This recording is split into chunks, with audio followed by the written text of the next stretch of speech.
Welcome back to Talk Tottenham. In this video, we're going to look at what Spurs could do in the last week of the transfer window.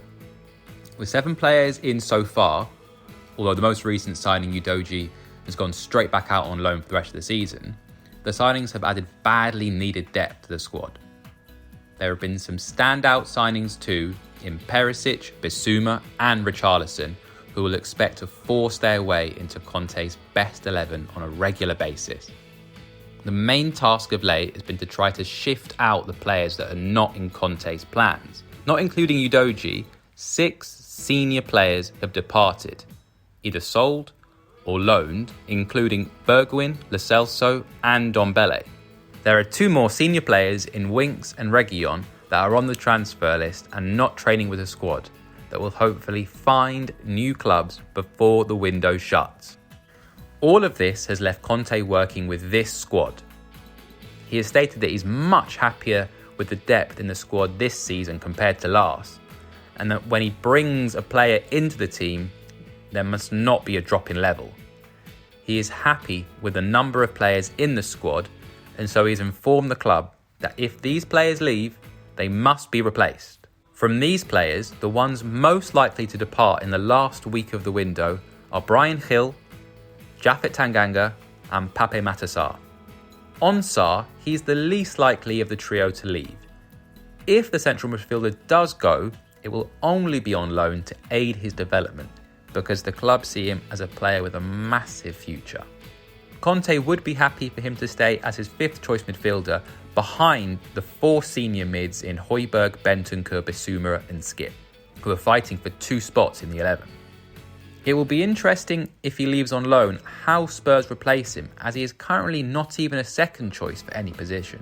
So would Conte be happy to promote Harvey White, an academy graduate, to this position? Or will this require a new signing? It looks like Bryan has a loan deal lined up with Valencia, but Spurs will only let him go once they have secured a replacement. There has been a lot of speculation that Spurs would bring in a creative midfielder in the mould of an Eriksen or a Maddison for this role. A player that can allow Spurs to transition from a 3-4-3 to a 3-5-2, that can help Spurs when they're struggling to break down a low block, and someone ideally that can help take the set pieces too. But it seems Spurs didn't actually make an offer to Eriksen, and as of yet haven't made an offer for Maddison either. Also, this season, even against teams that flood the midfield, like we saw against Chelsea and Wolves, Conte has started with his preferred 3-4-3 formation, expecting the team to be solid when defending in a 5-4-1 shape, and then attacking in numbers in a 3-2-5 shape. Therefore, Hill's replacement looks like being a winger-forward type of player, rather than a creative midfielder. Spurs have been heavily linked with Anthony Gordon to fulfill this role, although Chelsea are also in for him, it seems, and Everton would surely be in big trouble if they lost him, having already sold Richarlison to Spurs and with Calvert-Lewin's injury issues continuing. If Spurs don't sign Gordon, we can expect them to go in for other wingers like Alan Maximan and Adama Traore, who only has a year left on his contract at Wolves. Spurs also could be open to signing a striker instead, with Richarlison then being used more often as a wide attacker. Tanganga has attracted interest from many clubs, with links to AC Milan, Newcastle, Leeds, Everton and more. As an academy graduate with lots of potential to still fulfill, we'd hope if he does leave, it would just be on loan. But there has been talks of loans with options to buy, so let's see.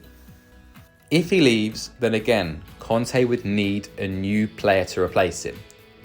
We know the club's first choice centre-half targets were Bastoni and Gvardiol, but they were near impossible to obtain this summer.